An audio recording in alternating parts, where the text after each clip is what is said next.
Hello and welcome to the 18 WJTS News on this Wednesday, October 23rd. Thank you so much for tuning in tonight. I'm Joey Rehl reporting. The Ferdinand Town Council met on Tuesday night, beginning with reports from various departments. Police Chief Carrie Blessinger announced her resignation effective mid-November as she transitions to a similar role in the private sector. The council promoted Assistant Chief Rob Randall to Chief effective November 19th and discussed the purchase of a new Dodge Durango for the department, while also acknowledging Officer Brian Seffernick's 25 years of dedicated service to the community. Councilwoman Debbie Johnson announced an upcoming event on November 6th at the Ferdinand Community Center, focused on the Flourishing Ferdinand Comprehensive Plan. This plan serves as a roadmap for future growth and development over the next 10 to 20 years, and the council invites residents to participate and share their ideas through interactive exercises and an online survey. Additionally, an ordinance was introduced concerning electric rates based on a recent study. With the current agreement expiring in June of 2026, the council aims to implement an 8% increase to help mitigate potential future costs, with a public hearing scheduled for next month. The meeting was adjourned just minutes shy of 2 hours after it began. The next Ferdinand Town Council meeting will be held on Tuesday, November 19th at 6:30 p.m. Be sure to follow the Town of Ferdinand on Facebook to stay updated throughout the month of all the happenings in the town. For a full summary of the meeting, you can visit our website. Meeting with all but Councilman Jeff Bounds in attendance, the Huntingburg Common Council and Utility Board held their regular bi-monthly meeting on Tuesday evening. April Blessinger, Transit Director for the City of Huntingburg, gave an update on the bid process for the 2006 Ford passenger van that was recently listed for sale by the city. Blessinger received one total bid totaling $400, which she, under the guidance of Clerk Treasurer Thomas Dipple, rejected for being too low of a price. With this update, Blessinger presented that she wished to begin another sealed bid process, prompting the council to approve the first bid rejection and approve the request to start a second round of bidding for the van. Both utility superintendents gave their respective utility reports, with Water Superintendent Jerry Austin sharing that this Saturday, October 26th, hydrant flushing will take place near Highway 64 and County Road 400 and Skyline Drive during the early morning hours. Flushing during the weekend will prevent the loss of water from local businesses such as Far Best Foods.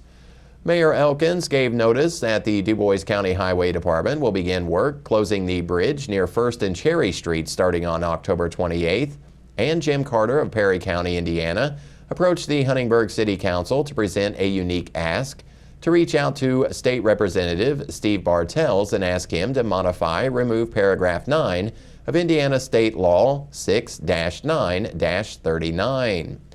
This law has been a strong discussion point for Perry County municipalities, and with no clear answer as to what the county and municipalities can do to combat the ever-growing animal overpopulation issue. This citizen of Perry County is seeking help from area elected officials to make change in the State House. Carter is visiting various area governments and asking officials to consider presenting this issue to our Indiana state representatives in hopes that something will happen. His presentation and pleas were heard by the Huntingburg Common Council, and he was thanked for his time and information.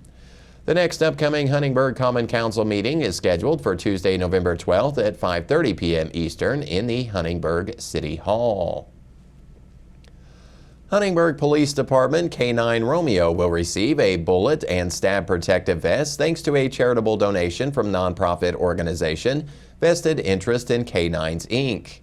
K9 Romeo's vest is sponsored by Vested Interest in Canines, Inc. and will be embroidered with the sentiment "In memory of K9 Falco of Gary, Indiana. End of watch July 13th of 2023. Delivery is expected within 10 weeks. Vested Interest in Canines, Inc., established in 2009, is a 501c3 charity whose mission it is to provide bullet and stab protective vests and other assistance to dogs of law enforcement and related agencies throughout the United States.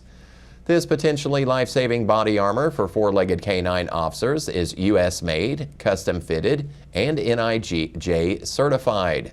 Since its inception, Vested Interest in Canines, Inc. has provided over 5,794 vests to canines in all 50 states at a value of $6.9 million, made possible by both private and corporate donations.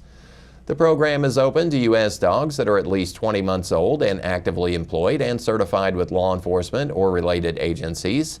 Canines with expired vests are also eligible to participate. There are an estimated 30,000 law enforcement canines throughout the United States.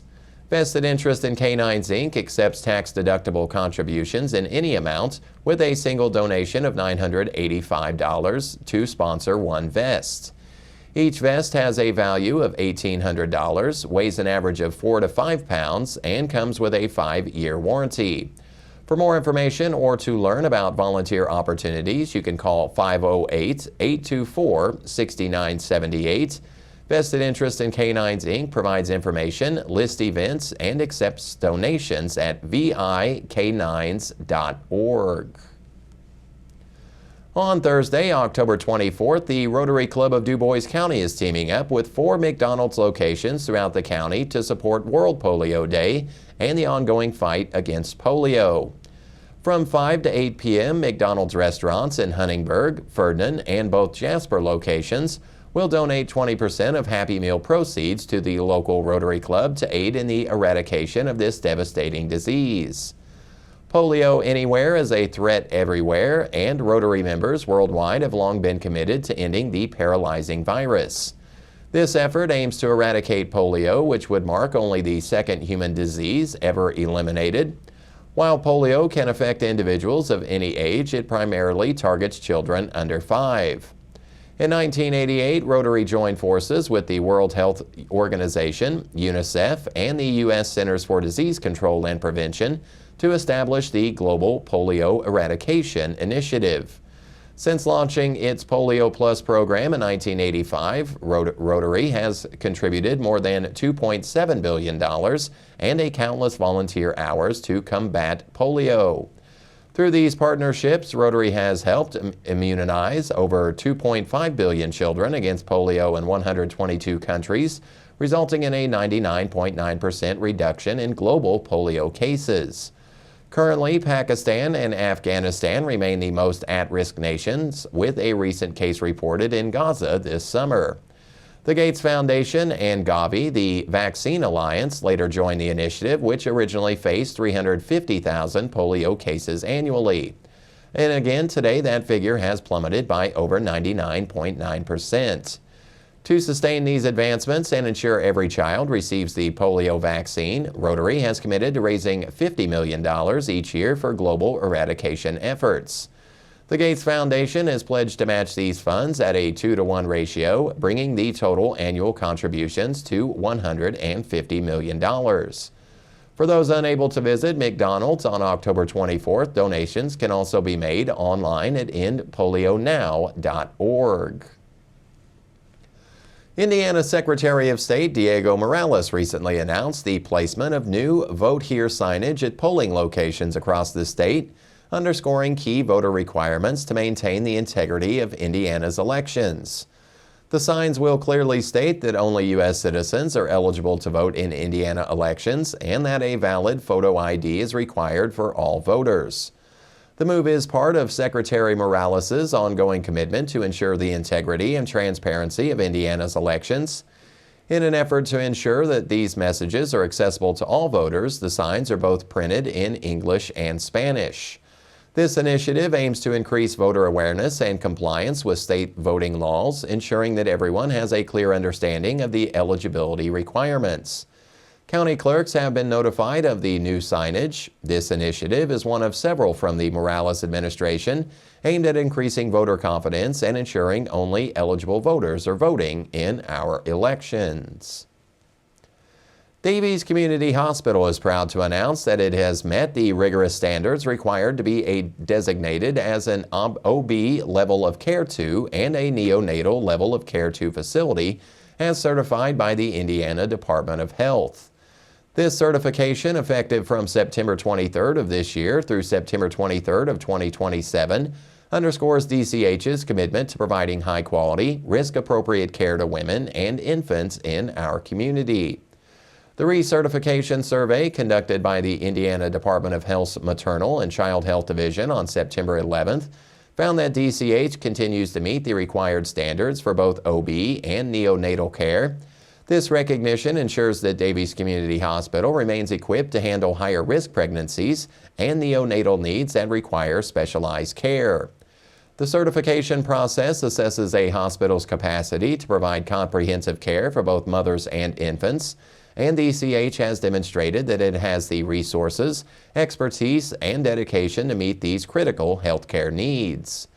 The Indiana Department of Health emphasized the importance of multidisciplinary education in delivering safe and effective prenatal care, and Davies Community Hospital continues to support ongoing education for its prenatal team, reinforcing the hospital's commitment to providing high-quality care for mothers and infants. For more information about Davies Community Hospital's OB and neonatal services, you can visit dchosp.org or call 812-254-2760.